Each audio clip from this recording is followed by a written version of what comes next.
Good morning, good early afternoon, good lunchtime. It's Jazz, it's the West Ham Irons channel, and I'm back with another West Ham transfer news show. And this news kind of began to filter out there across all the media outlets around about 8, 9, 10 o'clock last night, I think. And the difference with this news, linked to Mohammed Kudus, is that it wasn't that just usual news that we're in for him, we're negotiating, that kind of thing.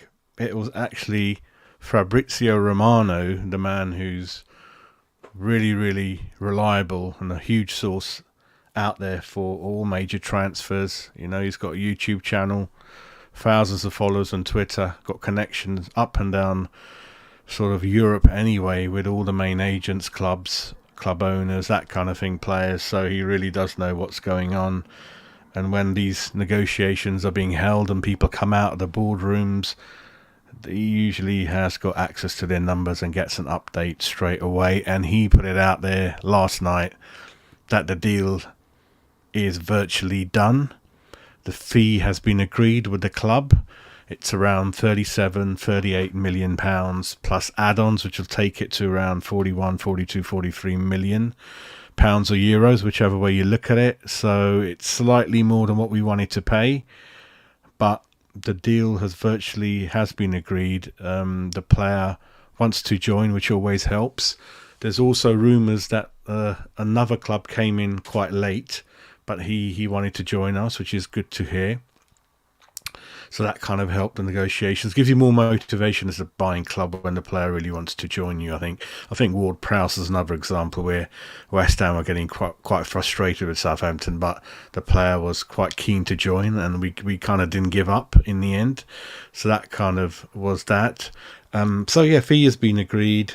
It's just a matter of putting the agreements verbally, handshakes onto paper, drafting the contracts, and barring any last-minute request that really shouldn't hold up the move or any outrageous agent request, it should go through. And hopefully, well, I think we did want to get it done by the weekend. That's going to be tight because I think the player obviously has to be given permission to travel for a medical, and then we have to obviously wait for the results and all that kind of thing. And then I think you got to get it done by tomorrow lunchtime for him to play in the next was it Brighton on Saturday at 5 o'clock. So it's going to be tight for that. And I don't think the way David Moyes does his business that he put him in anyway. He takes his time. And I think the player himself is in Bulgaria on for Ajax. So he's in Bulgaria at the moment, which makes it a bit complicated.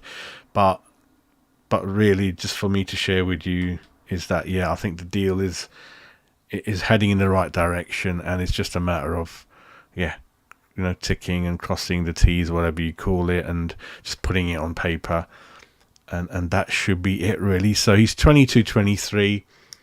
Every time I see footage of him, even last night, I kind of thought I'll refresh my memory, and boy, he's rapid. What hits me about him, everyone, is that he's predominantly left-footed, but he plays on the right side, which isn't normal. I mean, it has been done before, but it's not that common.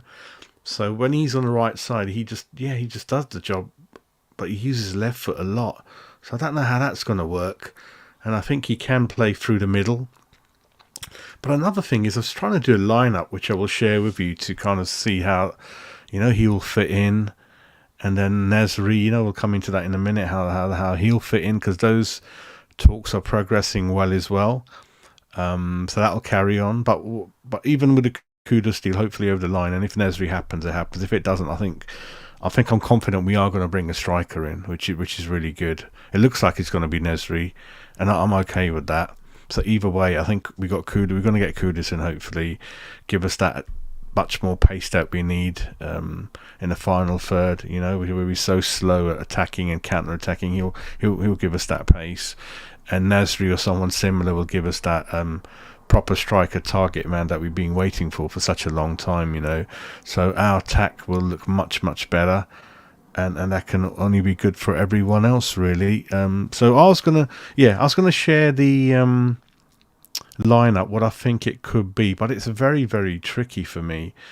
The problem is that Mavropanos, who we've signed, is a centre back, right side centre back.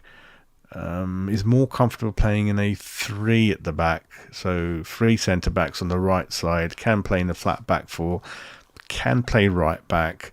But you know, with me, I don't like putting players in the wrong positions. I want to play them in their best position, right? I mean, he won't say no if I say, oh yeah, can you play right back, mate? Can you play left back, mate? But I don't really want to do that, you know. You remember Antonio playing right back for a long time, and I don't want to do that kind of thing, right? You pay a lot of money for a player, and you already know when you buy him where he's playing in that team, and you know, and his attributes that you bought him for, they should be shown to the maximum abilities in that right position.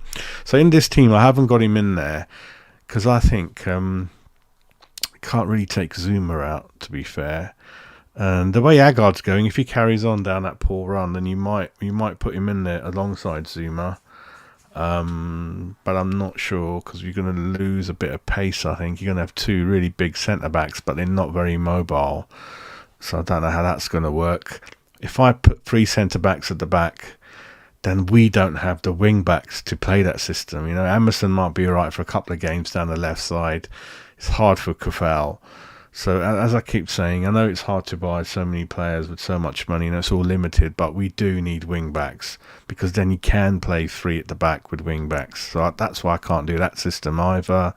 This is the best system I could come up with. You've got Paqueta, slightly advanced of Ward-Prowse and Alvarez, and then you've got Kudus on the other side. Because he's left-footed, I think he can do that role, and Bowen.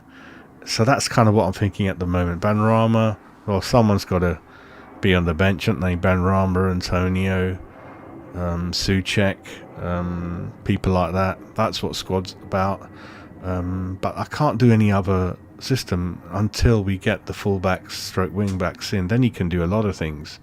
You can play around it a lot more then, I think. But for now, I mean, this is what I could think of.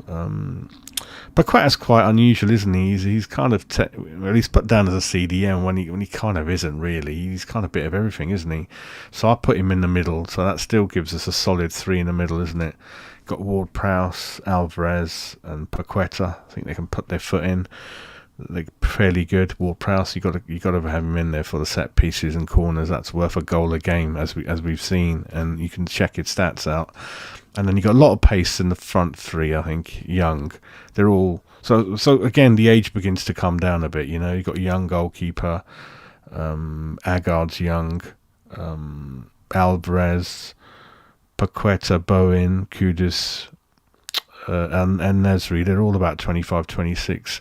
So then you can, again, going back to what I said, Emerson, Kufal, they've got to be replaced. Ward-Prowse is a unique point where he's 28, but he's just such a unique player. We kind of had to go for that deal. So if we change the fullbacks, then suddenly the team looks young, full of reasonable energy and pace. Don't forget we got Cornet as well. He'll fit in at some point. So then it begins to take shape. So I think Kudus, get him in, get in a striker, and then hopefully we can do loan deals and bring in a couple of fullbacks, I think.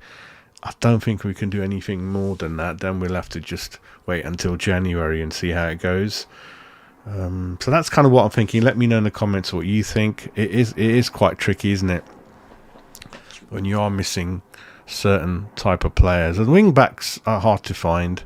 I mean, if you look at the ticker at the bottom, really, really disappointing news. Liverpool have poached 2 players, 16-year-olds from clubs. They've taken a Leicester City player, and they've taken our academy 16-year-old centre-back Amara Nalo, who Carlton Cole, amongst others, was saying very, very high things of him, calling him a Rolls Royce of a centre-half. So, again, I'm really, really confused. My knowledge is limited, but why is this allowed to happen? I don't understand. We are losing so many youngsters, and that can't be fair. I'm not going to go back to, well, you know, we don't offer them enough in the first team due to Moyes, or our facilities are crap. That's not on. These kids have been with us for a number of years, and we've nurtured them, coached them to get to this stage. Just the stage just before you begin to be spoken about making your appearance in the first team, or at least training with them.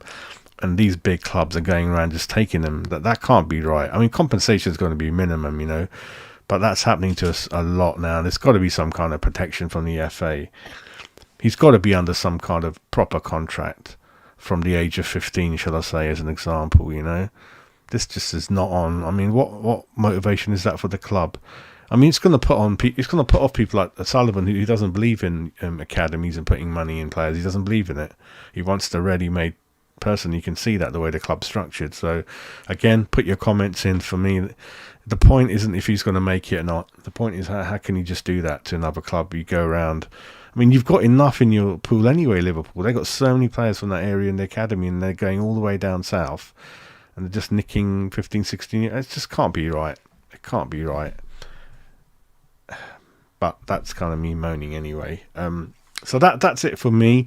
These are the 2 I wanted to talk about. There's plenty of other rumours that are not really concrete. I don't want to go into them. But Kudus looks virtually done. Nezri, I think we're getting close with that one. And if it doesn't happen, I've got the comfort that we are going to bring in a player who's similar, who can play in that role, whether that's Solanke, whether it's Lukaku or someone else, I don't know. But I'm happy that we are actively looking. We're not saying that we're going to put Kudus up front. We're not saying we're going to stick with Antonio till January. We're not saying that we're going to play Bone in that role. So fingers crossed we do get these 2 people over the line, and it adds more pace and brings down the average age of the squad, which is needed, isn't it, everyone? So that's kind of for me. Join me at 8 p.m. tonight, the live West Ham fans chat show with Frankie and 1 or 2 others, and then we'll obviously talk about some questions over what's gone on. Me and Frankie will give our views, and then we'll take questions from you in the chat and interact with you guys as well, really. So yeah, have a good afternoon, have a good day, and we'll catch up this evening. Take care.